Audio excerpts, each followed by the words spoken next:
What's up, guys? I'm back with another movie review. Today I'm talking about one from Scream Factory, and it is beloved holiday slasher Silent Night, Deadly Night.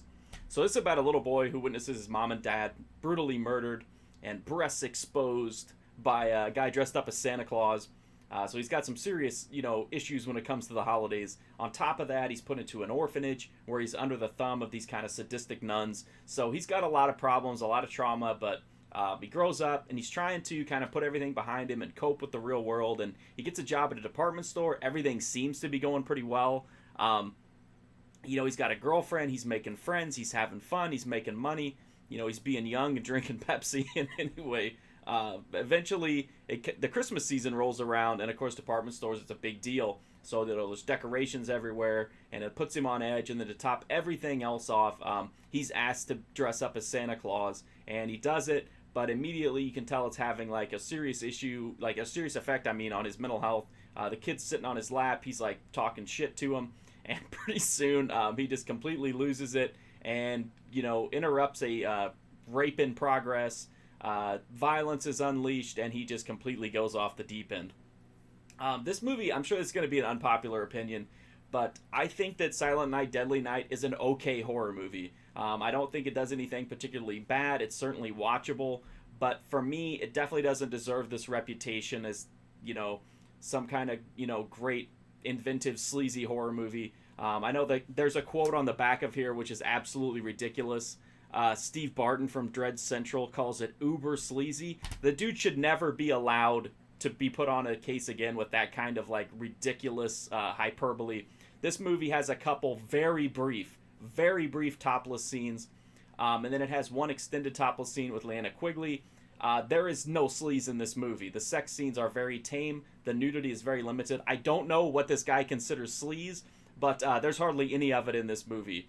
There's really not much blood either. There's a lot of, there's a lot of blood, but we don't get to see how a lot of it happens. Even in the unrated version, there's only a couple of scenes that are really even remotely graphic or show gore or the actual kinetic violence. So mostly what we see is like the aftermath, the blood on the bodies, the blood, that's it. That's all you see is like the aftermath. You don't get to see a lot of what actually happens, which isn't a deal breaker. The lack of sleaze and lack of gore is not a deal breaker for a horror movie. But this one also just isn't that interesting. It tells just kind of a straightforward story. It's not all that interesting. It's not all that intriguing.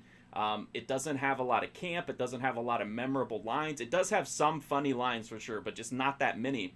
So it ends up being kind of an overly serious, straightforward horror movie, which is fine. It ends up, to me, just a run-of-the-mill horror movie. It's definitely worth checking out if you're a fan of the genre. But to me, I want sleaze, I want gore, I want crazy lines, I want memorable, colorful characters, and this movie just doesn't have a lot of any of that stuff. Certainly not enough to be called uber sleazy. I would never trust that guy again after he called this movie uber sleazy. But anyway, so if you're expecting like a really, blood-soaked, nudity spectacle of just sleaze and gore and camp, that is not Silent Night, Deadly Night. It is a pretty straightforward, pretty serious horror movie that, tries to tell an interesting story, and it does a moderately good job. It's just not that great. So certainly just a middle-of-the-road, run-of-the-mill horror movie to me. I would recommend it if you're a fan of the genre or if you're a fan of seasonal horror. Just don't expect some kind of, like, spectacularly sleazy, gory kind of movie, because that's certainly not the case here. The Blu-ray from Scream Factory, it has 2 discs, which I did a full unboxing video on this, but it's got the unrated version and the theatrical version.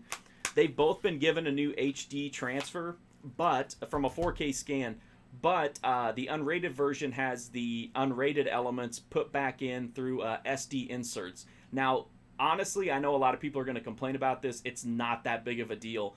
This is not the case where it's like the movie is in this beautiful widescreen and then the unrated bits are like full frame garbage looking stuff. It's obvious when the inserts come in, but they were color corrected to match up to the footage as best as possible. They are in widescreen.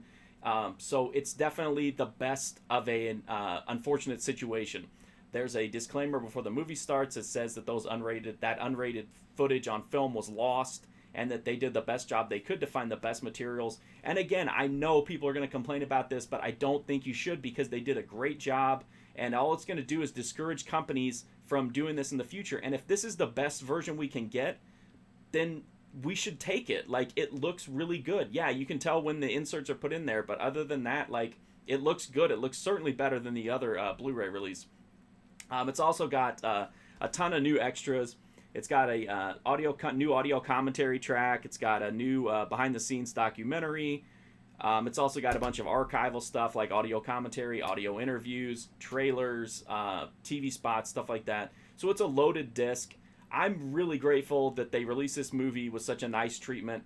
Even though I'm not a huge fan of the movie myself, I certainly think it's a solid horror movie. But again, just don't expect a sleazy, blood-soaked, campy movie. It's just a straightforward horror movie that's solid, but just really not that memorable. So that's my review of Silent Night, Deadly Night. Again, I know this is going to be an unpopular opinion, but I really feel like it's inarguable that this movie does not have much blood or sleaze or campiness, and that's ultimately, you know, the problem that I have with the movie. It's not good enough to be taken seriously, and it's not cheesy enough to be taken as like a fun B movie. It's just kind of in the middle in this like purgatory. So this is like the longest review ever, but I felt like I really needed to get my feelings out on this one because I figured I would probably get some hate mail because of it, but the disc itself is amazing. This is a great release from Scream Factory. I think they did an amazing job with the unrated cut of doing, you know, the best possible job with limited materials. So please don't bitch about it, because all it's going to do is make companies not put that effort in. So if you're a fan of the movie, this is definitely the version you're going to want to get. If you're just a fan of horror but you haven't seen it, just make sure you go in understanding that it's not some crazy movie. It's just a, you know, straightforward run-of-the-mill horror movie.